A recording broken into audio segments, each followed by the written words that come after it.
Hi everybody, it's great to be back. We're going to continue the laws of Shabbat, Pninei Halacha.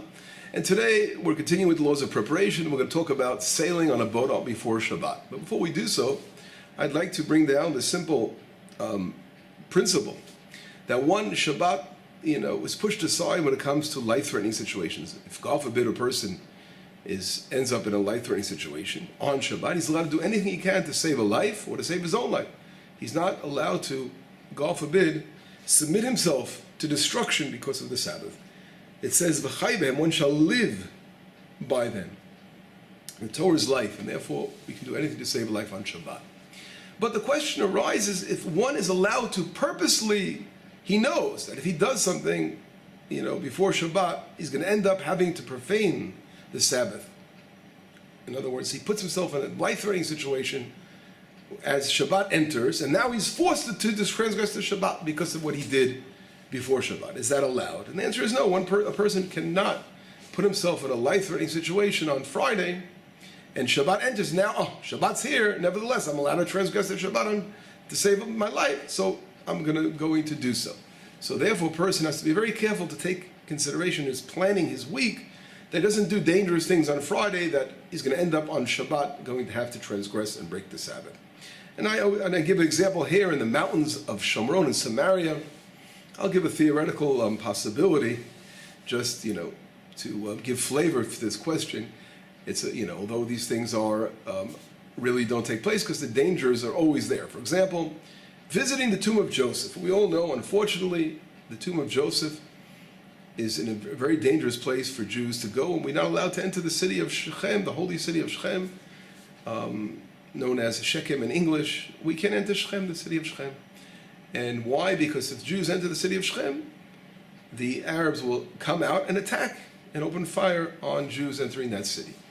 And this is very unfortunate, painful, of course, situation that we live here in Israel. Only when the army allows us once a month now, thank God it's getting more, they allow us to go like robbers in the night, in the wee hours of the morning, maybe 1, 2 o'clock in the morning, we can get to Kever Yosef, protected by the army. So therefore, if a person goes during the week to Kever Yosef, he's going to put his life, if he goes alone, he's going to put his life in danger, right? So obviously, in that situation, we're not allowed to do so according to Torah because we can't endanger our lives in something that's 100% danger, right? That would be a grave mistake, and people have done that and have gotten themselves into trouble. But I'm saying a theoretical question. What happens if a person on Friday would be in no danger? In other words, he would go to a place like Kever Yosef.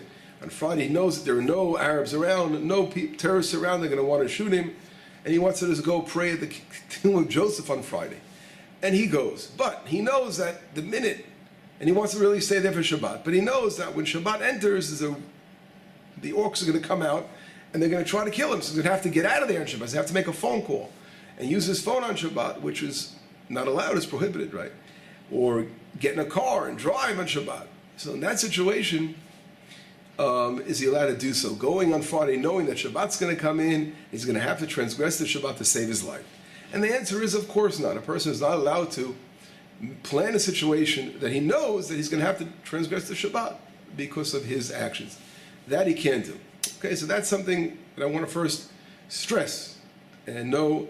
As a matter of fact, on Yom Kippur, when we say, Al Chet Shechatanu, Ba'ones, certain sins that we do by ones, by accident. I heard one explanation by one of my rabbis, Rav Fuchs, once mentioned, I think, regarding this kind of situation where a person is asking forgiveness for situations where he put himself in a situation where he had to sin to get out. He was no choice. And here's a perfect example of no choice. He now has to transgress Shabbat because he's in a life-threatening situation, but he's to blame for that situation. Okay, with that all said and done, let's get to the law of sailing on a boat on a Shabbat. Is a person allowed to sail on Shabbat? And here, I'd like to begin, but we have to distinguish between a couple of situations. The first 3 days, Sunday, Monday, and Tuesday, and Wednesday, Thursday, and Friday. And we'll see in a minute what I mean by that. In other words, our rabbis teach us that a person, when sailing, must make sure that from Wednesday on, in other words, Wednesday, which is 3 days within the Shabbat, that he is not going to make any actions that could possibly cause him to profane Shabbat. And that's what I meant when I mentioned beforehand. In other words, within the 3-day range of Shabbat from Wednesday on, a person has to be very careful. He's not to take anything that could lead to profaning the Shabbat. So it starts not from really Friday, but it really starts from Wednesday. This is what our rabbis say. Now, and for this reason, what about leaving on a cruise? A person wants to go on a cruise, him and his wife, they want to take a nice cruise to some island, and they want to leave on Wednesday. Is that allowed? And here we're going to talk about, at this point, a situation where the crew of the ship is totally non-Jewish. In other words, obviously we're not talking about Jews that are sailing the boat, that are riding the boat. They're not, what's the word I'm using? The proper word, driving the boat on Shabbat. But in other words, the Jews that are on the boat are just passengers. They're not part of the crew. So in that situation, we're going to get later on, we'll ask the question, what about later lessons? If not today, next lesson, what happens if it's a Jewish boat, and that there are people not religious Jews on the boat? Because religious Jews, or what's the difference between religious Jews sailing the boat or non-religious Jews sailing the boat? We'll get to that. If not, again, as I said, to this lesson and the next lesson. But again, so on Wednesday, right, if we're talking about a crew that is non-Jewish, we still have to be careful of a couple of different situations. What happens? Let's say you theoretically get on a small ship or a small boat on Wednesday. Now, what can happen is that, in other words, Wednesday is getting close enough, 3 days within Shabbat, that you're going to still be on the water. And what can happen is that something go wrong. Let's say one of the sails start falling apart or the engine goes bad, and then the non-Jewish crew members will come over and say, listen, we need you to put a helping hand in here because the boat is not working well, we want to get to our destination on time. In other words, you may be asked to do something as a Jew to profane the Shabbat. And in that situation, that's one of the reasons why our rabbi said one is not allowed to sail, from Wednesday onwards, because it could end up leading to fixing the boat or doing something wrong. It's one of the reasons that were mentioned. Another reason mentioned that one should not do so is because of becoming seasick. In other words, we know that traveling on the sea could be pretty bumpy sometimes. I remember getting my uncle Moshe of Milty. He once took me many years ago when I was a child. My father went fishing on his boat. He had a boat in Mill Basin in New York, and we went out there on the sea, whatever it was, a little further out, and the boat was just shaking up and down, and I just threw my guts up. I'll never forget that, what it was to be seasick. So the same consideration is if someone gets on a boat and on Wednesday, and he knows that on Shabbat they're going to be sailing, what can happen is that the bumpity booms and going up and down on the waves can make him feel sick to your guts. And that also, even if you don't have to transgress the Shabbat, by doing something, God forbid, one of the laws, one of the works on Shabbat, one of the labors, but just the feeling of seasickness, getting seasick, that alone is a reason not to sail on Wednesday, because a person could lead, again, a person could he's causing himself to take away enjoyment of Shabbat. So that's another reason why the rabbis brought down one should not sail on Wednesday on a ship, even if it's, again, sailed by non-Jews.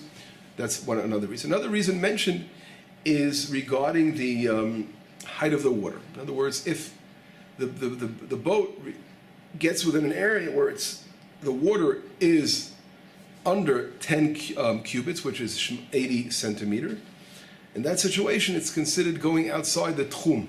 In other words, on Shabbat, we know that one is not allowed to go out of the radius of something called alpayim amma. It's around 900 meters. It's like a kilometer, close to a kilometer. Person can't leave that radius outside the city. So when you're on a boat, you're out in the ship, it's going to go a lot more than that, right? But no, the problem is, as long as the water is high, it's deep water, it's considered like in a no man's land. You're not considered leaving the boundaries that were given by our rabbis, that we must remain in a radius of 2,000 cubits.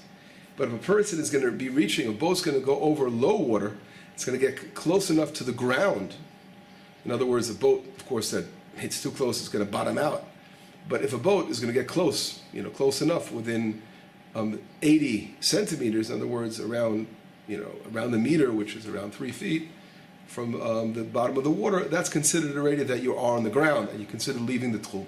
That's another reason mentioned by the Rishonim, brought down in the Shulchan Aruch and in our other sources regarding traveling on Wednesday. So therefore, for these reasons, for the reasons of getting seasick, for the reasons of maybe reaching low waters, or for the reason of, God forbid, profaning the Sabbath, of having to try to fix the boat, our rabbi said one should not travel on Wednesday.